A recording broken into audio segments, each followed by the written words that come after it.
Amara grew up in a small flat in Surulere. Her mother cooked for neighbors. Her father fixed phones. From early days, Amara learned how to keep a promise and how to smile even when things were hard. She walked to school with other children. She studied hard.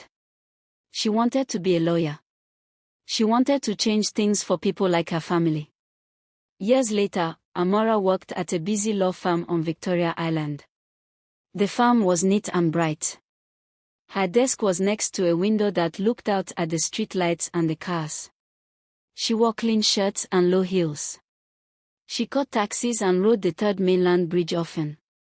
Lagos tired her, but it also gave her hope. Tunde lived on Banana Island. His flat had big windows and a view of the lagoon. He grew up with silver spoons and careful smiles. His father, Mr. Adebayo, ran a big company. The company sold goods across West Africa. Tunde wore suits sometimes, drank at parties more often. Yet he felt hollow most days. People told him what to do. People chose friends for him. He had money, but he did not have a real heart at peace. The night they met was loud and shiny. A top wedding took place in Ikoyi. It was one of those nights when the city felt small because the houses and cars and cameras made everything feel close. The venue had lights like stars. People wore gold and bright gowns. The rich and famous came to clap and to smile for the cameras. Amara had gone to the wedding because her boss asked her to keep records for a partner of the law firm. It was work. She did not plan to fall in love. She sat at the back, notebook in hand, watching the crowd. She noticed how drinks spilled, how people laughed too loud, and how some of them hid fear behind glass. Tunde arrived like he always did at big nights, late and with an easy laugh. He moved through people like he owned the room even when he did not. He was there because it was expected. He was there because his father wanted him seen. He wanted nothing more than to leave early. A scuffle began near the buffet. A man at a table got angry. He shoved the waiter. People pointed. The scene could have become ugly. Tunde stood up to help. He stepped between the man and the waiter. His voice was calm, but his hand shook a little. That was the moment Amara saw him properly. She saw a young man who tried to be kind even when the night pushed him into the wrong roles. She walked closer because she could not help it. A glass tipped. A white dress caught a red stain. The man fell into a photographer. The photographer's camera clattered to the floor. For a second, everyone held their breath. Amara moved fast. She was not famous.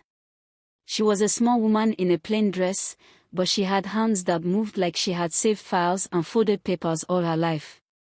She knelt to help the photographer. She guided the waiter away. She pressed napkins into the dress. She smiled in a way that told people not to worry. Tunde watched her. He was used to people who pretended to move quickly for the cameras. Amara did not pretend. She did the small work that mattered. When the crowd returned to their drinks and to the music, Tunde found himself at the table with her. They talked. He learned her name. She learned his. They left the wedding with little more than a number and a promise to see each other again. Tunde asked for her phone. He said it like a man who had never asked for anything before. She gave it to him. He tucked it into his pocket and glanced at her like he was afraid to look too long. After that night, Lagos felt smaller for both of them. The city that once pushed them each into their corners now gave them a path toward one another. They met in private places. They met in quiet cafes in Lekki where the music was soft. They met by the lagoon where the boat lights blinked like small guide fires. They met in the small balcony of her flat on nights when the monsoon wind smelled like dust and change. At first, the meetings were simple. They talked about fat dreams and thin fears. Tunde told stories about his father's rules. He said he had been arranged to marry Sod. He said he did not want the marriage. Amara tried to be quiet about the fact that this might crush her. She did not want drama. She wanted truth. Tunde was honest in the way he could be. He said his family expected him to use marriage to make deals. He said his father thought love was a needless problem. He said he did not care about the deals. He only wanted to taste a life that felt like his own. The first kiss came under a street lamp in Lekki. The air was heavy with late heat. A generator hummed from a closed shop. Tunde held Amara like he had found something he had not known he had lost. Amara felt safe in his arms and afraid of what safety might cost. The trouble began small. A whisper here. A mean look there. Sod noticed smiles. Mr. Adebayo noticed the change in his son's eyes when his son returned from nights in town. He called Tunde to the office. He asked short questions that meant long things. Arrange this union for you, Tunde, Mr. Adebayo said one day in his private room. It is not about you. It is about our company. You give me one farm tomorrow. You give me one good heir. Then you can be free. Tunde did not say much. He had practiced silence. But inside him, something grew like a flame. He wanted to be free, but he also wanted to make his father proud. He wanted to stay close and not see the price. When rumors began to spread, they moved like water. Lagos loved the story. People always love to take a small thing and make it large. So did not understand the rise of her own jealousy at first. She had learned a life where she could be angry, and yet still smile for the cameras. She wanted respect in the same rooms that Tunde's family owned. One evening, Amara found a photo online. It was a picture of her at a party she had attended years ago. She wore a bright top and laughed too loud. Someone had changed the image and wrote a cruel line under it. The message said things that were not true. It was a smear meant to hurt her. It was the start of a plan. Amara felt rage like a small hurt animal. She did not cry in front of Chioma, her best friend. Chioma lived in the same area and sold clothes online. Chioma knew how to sew pain into jokes. When Amara told Chioma what she saw, Chioma swore softly and then smiled. Don't make them big in your head, Chioma said. They will try to make you small. We will make them eat their words. Amara wanted to believe Chioma. She wanted to move on and keep her job. But the smear moved fast. It looked real. The law firm where Amara worked faced clients who feared scandal. Clients whispered. A partner suggested she take leave. Her boss told her to step away for a while the firm handled the optics. Amara walked home with a paper bag and a small heart. Tunde heard about the story on the news. He felt a cold part of him die. He knew who would do this. He did not want to admit it. He felt small when his father spoke to him with the gentle steel of a man who knew how to cut off supply. Tunde, Mr. Adebayo said in an even voice, we cannot have trouble now. You must deny this woman. Deny her publicly. We will manage the rest. For the family. Tunde tried to refuse. The word felt like a stone in his mouth. He saw Amara in the small balcony of her flat that night, sitting with a bowl of plain rice, staring at the firelight. He saw the way she had laughed when they first met. He imagined telling her he would stand by her. He imagined both of them walking out of the noise. Instead, he obeyed. He gave the press a statement. He said they were friends. He said they were nothing more. Amara read his words and felt her heart break clean. The world spun for her. She had been walking in Lagos with a caring smile, but this made her sink like a stone. The next weeks were the hardest. Amara lost the job. She lost calls from people she thought were friends. The smear kept growing. Salt smiled in the papers like one who had justice. People took sides. Amara felt the coldness of being alone in a city of millions.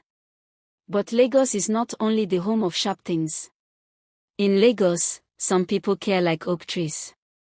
Chioma found clients for Amara. She found a small office with a leaking roof. It was not the island. It was not Banana Island.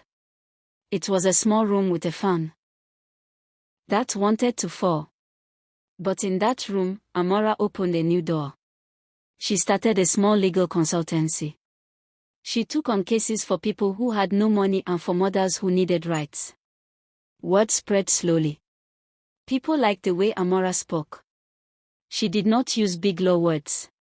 She used plain words and fair deals. The clients liked her honesty. Little by little, the room filled with papers, with people who needed her, with the sound of a phone that rang for the right reasons. Tunde watched from behind walls he felt were made of his father's wealth. He took meetings in glass offices. He sat with men who wore gold watches. He felt emptier each day the glass held him. He watched Amara through the same news stories that had hurt her. When he heard about her small office, he felt a warmth like the sun after rain. But he did not go at first. He knew a price would be paid if he let his father know. One soft morning in Surulere, Tunde walked into the room where Amara worked. He used a small taxi and walked on a street with children selling bread. Amara looked up and the room felt narrow. The fan spun slowly over heads that believed in a different kind of night. "Why are you here?" she asked, voice flat like a shut iron but unsoftened. Tunde smiled and said, "To say sorry." Amara folded her arms. Sorry is easy for people who have not felt the cold. Tunde sat. He leaned forward like a man who wanted to take back a river. He spoke in small words. He told her how his father had told him to lie. He told her how fear had led him to make a choice he now hated. He told her he loved her truly. Amara listened. She did not shout. She did not cry. She had cried too much already. She wanted to test this love like a biscuit in tea. She wanted to know if the love would hold before she let it sink into the bread of her life. "Prove it," she said. "I will," Tunde said. He left the small office that day with a new place in his chest reserved for truth. He started small. He called a friend who worked at a small studio. He asked for help to expose the people who had started the smear. He learned how his father used old men for new problems. He visited the people who had spread the fake photo. He paid for proofs. He collected messages, receipts, and strange calls from numbers that meant nothing at first but then meant everything. Sud watched him change. She saw Tunde take small steps toward the light. At first she believed the reasons. She wanted the life that had been promised to her. But Sud had good parts. She had also learned the worth of truth. When Tunde came to her and asked what she thought, she said she wanted an honest life too. "Do you love her?" Sud asked once, when the moon hung like a coin in the sky. "I do," Tunde answered. Sud thought for a long time. She felt the weight of her own life pressed down hard. She had grown up in a house where no one asked her dreams. She had learned to follow. But she saw Tunde's eyes change. She saw him lose the easy lies. So decided she would not be the crooked stone that stopped a flowing river. She stepped away, not for cunning but for mercy. While Tunde walked on truth, Amara built her name in small ways. A woman who needed a house would call and smile about how Amara had kept the deposit. A man who could not pay his debt would call and Amara would speak for fairness. She made enemies of greedy men, but she made friends of honest ones. The city watched. Lagos is a judge that likes news stories. People took sides. The news tried to make everything exciting. Yet the real life moved slow and steady. Tunde kept gathering proof and a few brave helpers. He found a name behind the smear. It belonged to a man who worked in public relations and who had been paid by someone high up. That someone high up had ties to Mr. Adebayo's business rivals. A chess move. A cheap play. When Tunde brought the found messages to his father laughed first. Then he grew quiet. He did not like surprises. He had built a life on plans. The plan had failed. He looked at his son and at the man who had cared for him, and he felt some old part of him break. "You have caused the farm to look weak," Mr. Adebayo said. "You have been a pain." "I was weak," Tunde said. "But I am tired. I cannot be your perfect coin anymore." Mr. Adebayo saw his son's face harden in a way he had not expected. It was not a face of only anger. It was a face of new decision. Mr. Adebayo feared more than he feared his son. He feared losing control. He feared the way love could unsettle accounts. At a large society gala a few months later, Lagos came in its best clothes. The hall sat like a theater. Crystal lights spilled like river rocks. People had their own little drummers to watch from their seats. Tunde walked in and carried a small envelope. He wore no watch that screamed. He wore no ring that told others he belonged to their plans. Amara came to the gala that night because a client had asked her to attend. She felt out of place in a dress that she had only bought 2 weeks earlier. Her hair was simple. Her steps were not loud. She sat and listened to music that felt foreign. The room smelled like power and perfume. When the MC asked for a donation for a new city school, men stood up and spoke. Tunde stood up, but not for donation. He went to the stage. He took the mic. The crowd turned. He looked at the sea of faces that had watched him fail. He saw his father in the crowd, a man with iron in his face. "For years," Tunde said, "I have followed a map that did not belong to me. I married promises that belonged to accounts. I let fear make my words. I hurt someone I love." He looked at Amara directly. The room quieted like a hand over wind. "Amara," he said, "I love you." People gasped. Phones lifted. The cameras found their marks. Mr. Adebayo's face blenched the color of a map. Soda's fingers tightened. Amara felt heat climb her neck. She stood slowly. "You do not have to do this for me," she said loud enough that people on the other side of the hall could hear. "Stop this now." Tunde smiled and shook his head. "No. I must." He told the crowd what he had found. He showed messages. He named the man who had started the smear. He told how people had been paid to make him obey and to cut Amara out. When he finished, the room had a shape of silence. Someone in the back stood and laughed softly. A reporter rose and read the messages aloud. The truth spread faster than a rumor. Mr. Adebayo's aide stood and argued. His face did not change at first. Then a slow turn came over him. In public, a man looks like the things he fears. He feared losing face. He feared scandal more than anger. But the truth had now wrapped its arms around the fact. He saw people talking and a shaking in his chair. Finally, he stood. "Tunde," he said, voice small, "we will talk after this." Some thought Mr. Adebayo would force his son in the old way. Instead, the old man felt tired in a way he had not felt before. He had watched his son make a bold choice. Suddenly, he felt a small fear he could call pity. He thought of his own youth. He thought of his wife who had died with a smile and a death.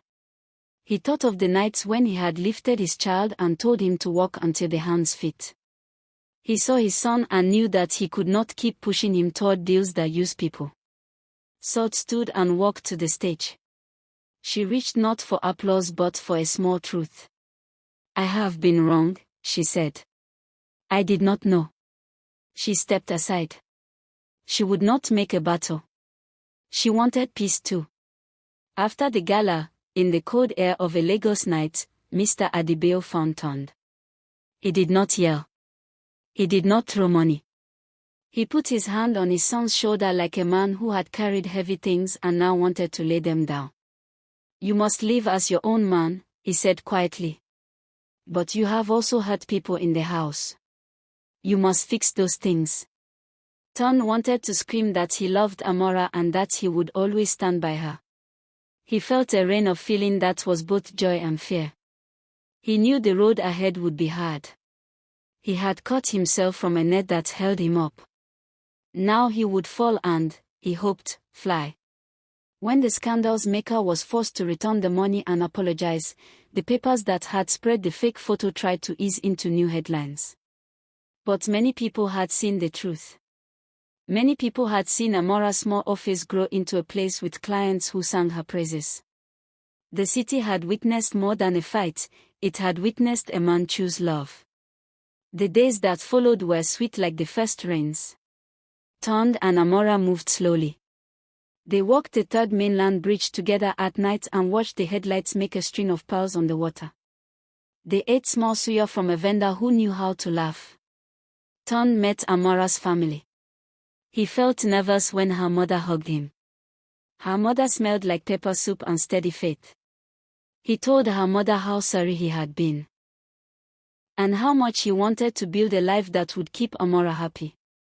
Amara's father sat mostly quiet and watched the young man who had once been a rich face in the wrong crowd. Slowly, he softened.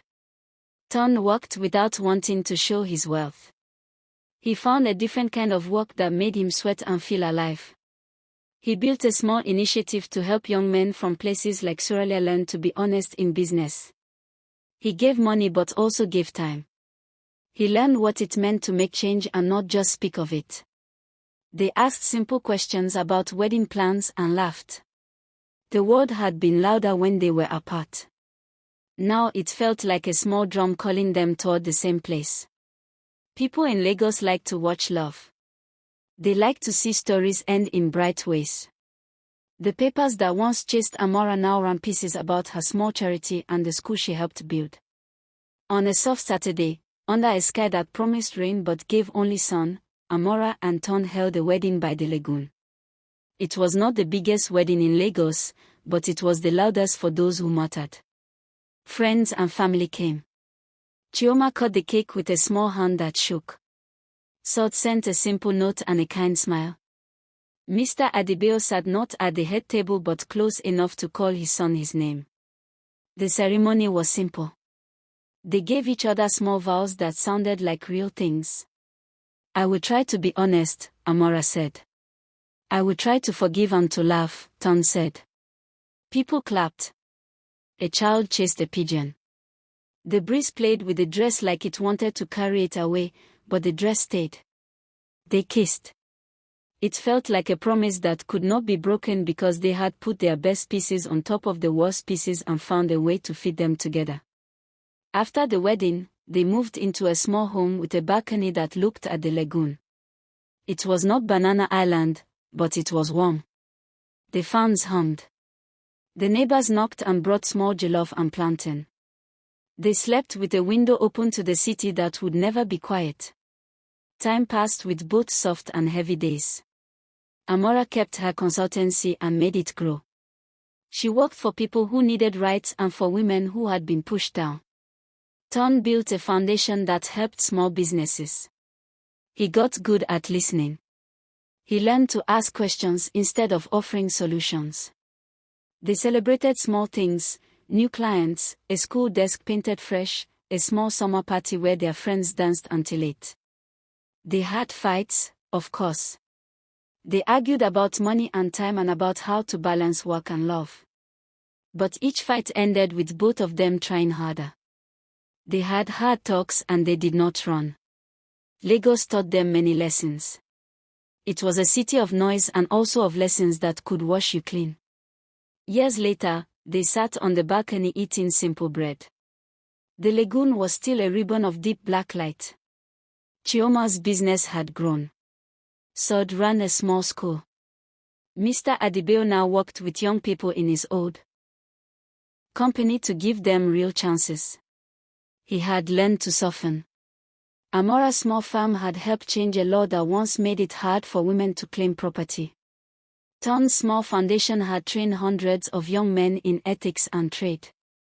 They had small children who ran on the balcony and called Tunde Daddy and Amara Mama. The children loved the sound of Lagos, the horns, the music, the voices that never stopped calling. One night, years after the wedding, Tunde and Amara stood on their balcony. The city lights spread like a small sea.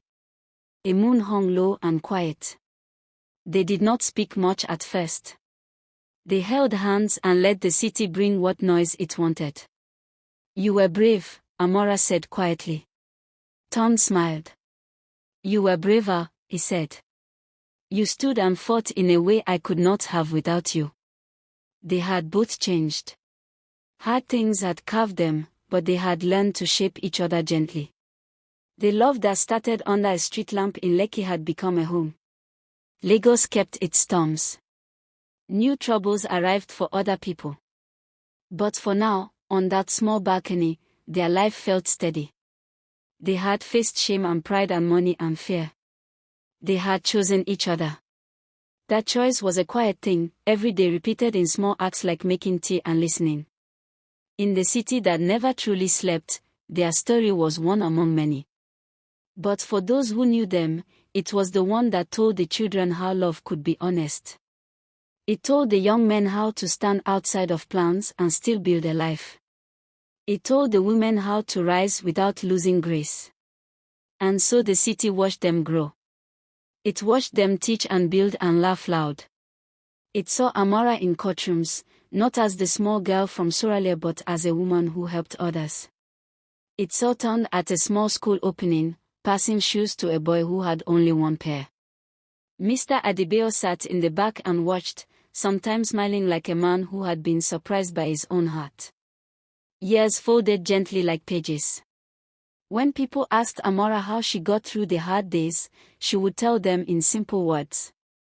"I put one foot in front of the other," she would say. "I kept my work honest. I kept my friends close. I let people see me as I was. And I did not let fear decide my steps." Tunde would add, "I learned that power is not only in money. Power is in choosing to do the right thing even when it costs you. And that cost becomes small when you find the person who makes it worth it." When the moon rose early one evening, people on the street near their home whispered that it was a sign. They said, "Love wins in Lagos sometimes." Some laughed at the idea. Others looked up like it was true. For Amara and Tunde, the sign was not the moon. It was the small hands that held their heads when they slept. It was the names their children called them. It was the peace that came after storms. Their story lived in small things, in the school desk with their names carved on it, in the bakery on the corner that Amara helped save. In the song the children sang when they played. The city kept moving around them. Boats crossed the lagoon. Traffic roared. People still made mistakes. But for those two, love had become the quiet center. If you ever walk the third mainland bridge at night, and you look at the lights across the water, you might think of them. You might think that a city full of deals and noise can still hold true hearts. You might remember that the people who choose each other in plain ways make the place better. Amara and Tunde lived a life that was not perfect. There were hard jobs and sleepless nights. There were doctor's bills and calls from old friends who needed help. Yet each time they faced a test, they remembered the small vows they had said by the lagoon. They kept choosing one another. In the quiet hours before dawn when the city breathed softer, they would sit and count the small wins. They had a house, but more than that they had a story to tell their children. They told it not like a grand tale but like a path. "This is how we walked," they would say. "Step by step. One day at a time. When the city tried to break us, we stood together." Their story spread, not because the world shouted it loud, but because people who found hope liked to pass it on. Young lawyers who had once sat in the back row of the law firm came to Amara for advice. Young men who felt the pressure of rich fathers came to Tunde to talk. The city had many voices. Their voice was calm. On their last quiet nights in the house with the balcony, when the city had paled into a sleep, their children had grown and left for their own days, Amara and Tunde sat and held hands. They watched a small boat cross the lagoon like a bright grain. They had both been scared once. They had both been brave later. I would do it again, Amara said, small and sure. So would I, Tunde answered. They had chosen each other in a city that tried hard to make people worth in numbers. They had found meaning in simple things like respect, honesty, and honest. They had made mistakes. They had fixed them. They had loved loudly when it mattered. They had shown that Lagos could break you but could also teach you how to stand up. The city kept living. New lovers met under new streetlights. New stories began. But if you listened closely, you could hear the quiet echo of a promise. Love, sometimes, won.